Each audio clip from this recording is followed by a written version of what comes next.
After chapter 4 describes the horrors of the siege and fall of Jerusalem, chapter 5, the final chapter of the book of Lamentations, is a prayer. It's a prayer of both lament and a plea asking God to restore the people. And it begins with our verse of the day in chapter 5, verse 1. Remember, O Lord, what has befallen us. Look and see our disgrace. One of the things that can make going through hardship and adversity and suffering worse is feeling like not only are we going through this, but that God has forgotten us. We're still in the 12 days of Christmas, and I've done very well. I haven't referenced Dickens' A Christmas Carol until now, but I'm going to, because after Ebenezer Scrooge is visited by the second ghost, and that second ghost leaves him, and he's alone, he says in a lament, "What have I done to be abandoned like this?" And clearly that's how the people of Judah and Jerusalem are feeling under the heel and the oppressive power of Babylon. And sometimes in our own lives, when we're going through physical challenges that seem to have no answer and no end and no remedy, as we're coping with grief and loss of loved ones who we miss, sometimes we can call out to God and wonder if God has abandoned or forgotten us.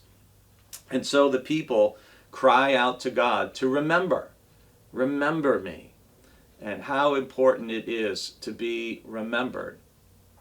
And it's interesting, we're going to be celebrating communion this coming Sunday. And what is part of communion? It's Jesus' final words to his disciples the night before he died.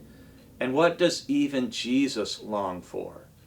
He tells his disciples when they break bread together, when they share the cup together, do this in remembrance of me. Remember me. Even Jesus doesn't want to be forgotten. And that word remember, it literally means to put back together, to restore to wholeness. In more ancient times, one of the horrible ways some people would be executed was to be dismembered, literally torn limb from limb. It's horrible to even imagine.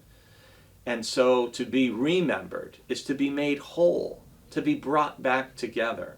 And that is the plea of the people.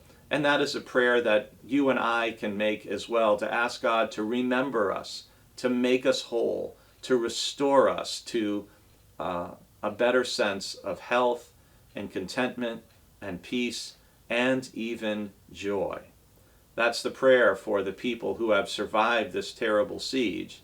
And I pray that would be a prayer you could share as well, that God would restore you and renew you as what has been a very challenging year draws towards its close, and as a new year lies before us.